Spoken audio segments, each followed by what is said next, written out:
One day, the Buddha sat beneath a sprawling banyan tree, surrounded by disciples seeking his wisdom. Among them was Ananda, whose spirit seemed heavy. Noticing his troubled state, the Buddha addressed him with gentle concern. "Ananda, what clouds your heart and dims the light within your eyes?" Ananda hesitated, his voice betraying both guilt and exhaustion. "Blessed One, my work consumes me, leaving no room for peace or joy in my heart."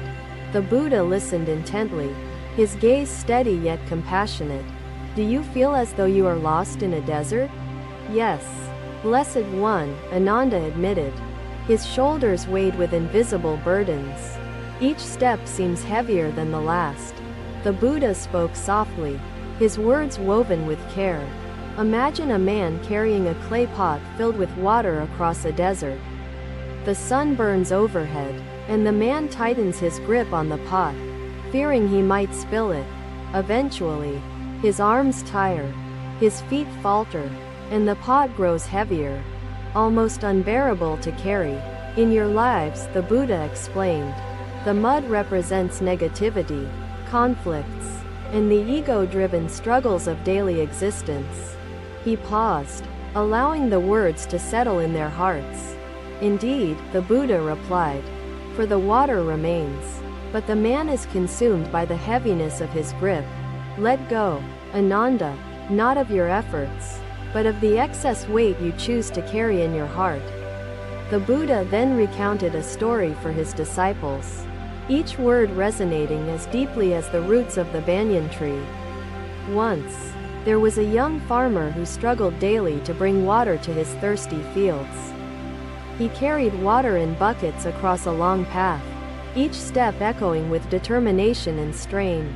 One day, the farmer met an elder who sat by the roadside. Observing his struggles, it simply strives upward, seeking the light, and fulfills its purpose. Kumar nodded slowly, the weight of the lesson dawning upon him.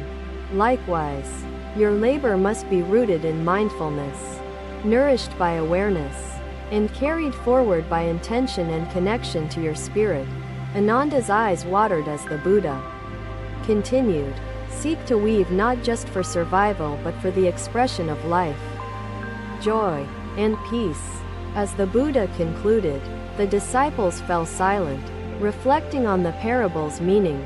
Ananda's weary face softened with newfound insight. "Blessed One," Ananda said, "I see now that I must release the weight of my relentless expectations." The Buddha smiled, his serenity unshaken. "Remember, Ananda, the lotus thrives not by straining but by opening itself to the sun. Your spirit, too, must open, for balance is the key to enduring the trials of life's journey." The disciples nodded, absorbing the lesson as if it were the first light of dawn breaking a long night. Through this teaching, the Buddha not only addressed Ananda's pain but offered guidance for all who labored under the weight of life. The banyan tree stood as witness to wisdom exchanged, its roots entwined with the truths revealed that day. And Ananda, though his path remained challenging, walked forward with a heart less burdened and a spirit more free. Another day, the Buddha walked calmly along a forest path, his disciples following in quiet reverence. Among them was Maha, a farmer weighed down by worry, his furrowed brow speaking of many restless nights. His voice carried a conviction that penetrated their hearts. "Help your peers, even as you advance yourself, and you will bloom together." Then, with a deep breath, he spoke. "Blessed One, no matter how I labor, my crops falter. My toil feels meaningless, and despair consumes me." The Buddha nodded, his expression serene yet engaged. "Maha, when you walk along a path and find a stone blocking your way, what do you do?" Surprised by the simplicity of the question, Maha answered, "I remove it, Blessed One, so my steps are unhindered." The Buddha smiled, his eyes glimmering with quiet wisdom. "And when the stone is too heavy to move alone?" the Buddha asked gently. Maha paused, thinking deeply. "Then I seek help, Blessed One." for some burdens are not meant to be borne alone. The Buddha inclined his head, as if encouraging Maha to reflect further on his own words. The Buddha then sat upon a moss-covered rock, inviting his disciples to gather near. Listen, Maha, for I shall share a tale of another who wrestled with the stones upon his path. In a distant village, there lived a potter who prided himself on crafting jars of exceptional beauty.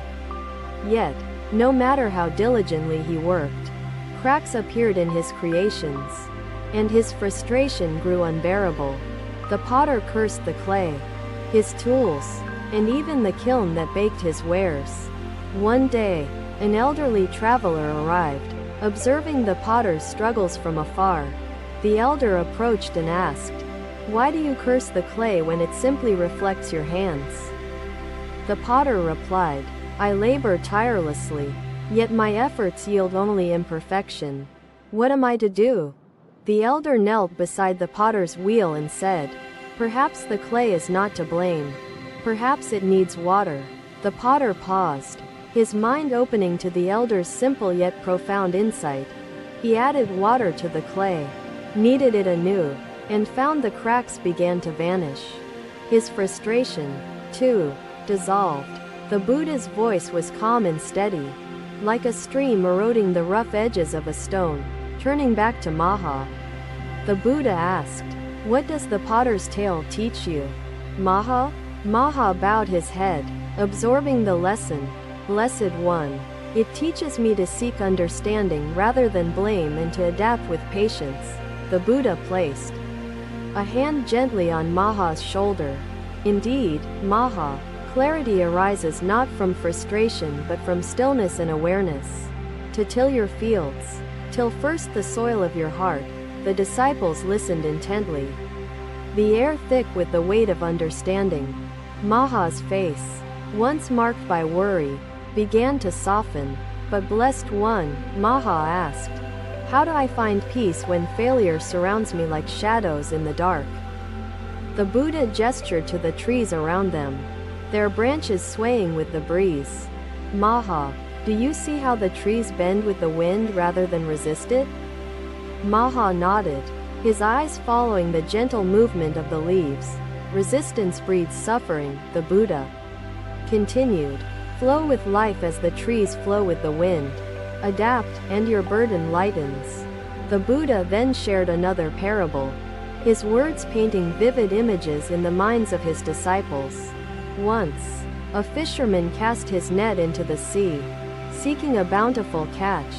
Yet, as the days passed, his net remained empty. The fisherman grew angry, cursing the waves and the fish that eluded him. A wise sailor nearby observed this and offered advice. "Your net is tangled," the sailor said. "No fish can enter where the path is blocked. Untangle it, and try again." The fisherman heeded the sailor's words. He untangled his net with care and patience, and the sea yielded its bounty. The Buddha's voice lingered in the stillness, his disciples reflecting deeply on the parable's message. Maha looked up, his expression lighter, a faint smile playing on his lips. "Blessed One," Maha said, "I see now that frustration clouds my vision. I must untangle my heart to see clearly." The Buddha smiled, his approval radiating like the morning sun. "Carry this wisdom, Maha, for life's trials are but stones in the path. Some you may remove, others you may flow around, but none should block your inner peace." The forest grew quiet again, the disciples seated in meditative contemplation. Maha's heart, though still burdened by his work, felt less confined, as if the Buddha's words had lifted a veil from his soul. The Buddha rose, his presence as steady as the earth beneath their feet. "Come, let us continue our journey, for the path ahead always holds lessons yet to be learned."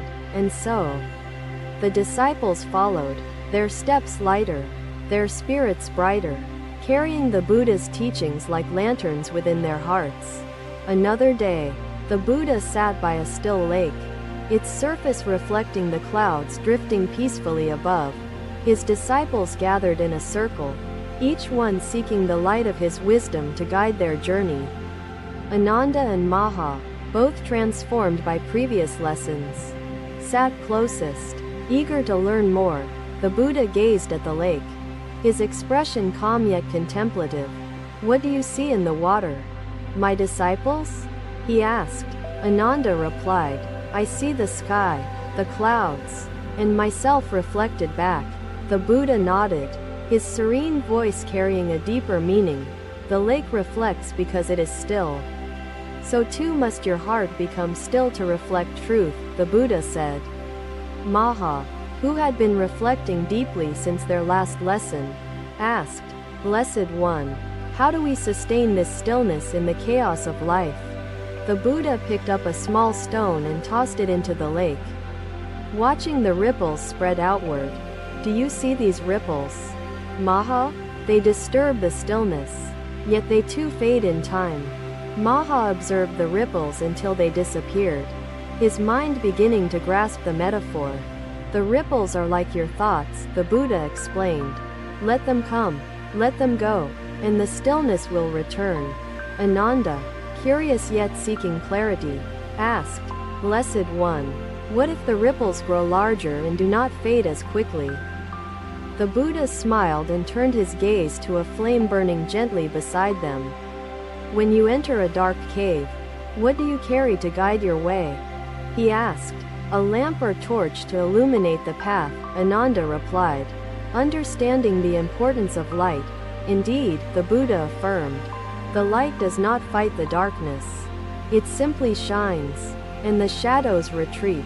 Maha interjected, "But Blessed One, how do we kindle this light when despair feels all-consuming? Like an endless night?" The Buddha reached for a lantern near him, lifting it for all to see. Compassion, mindfulness, and understanding are the oil, wick, and flame. He then recounted a tale that echoed through the hearts of his disciples. Long ago, there was a traveler who became lost in a vast forest as night fell. Fear gripped his heart, for the darkness seemed impenetrable. The traveler stumbled and fell many times, cursing his fate and the forest that surrounded him.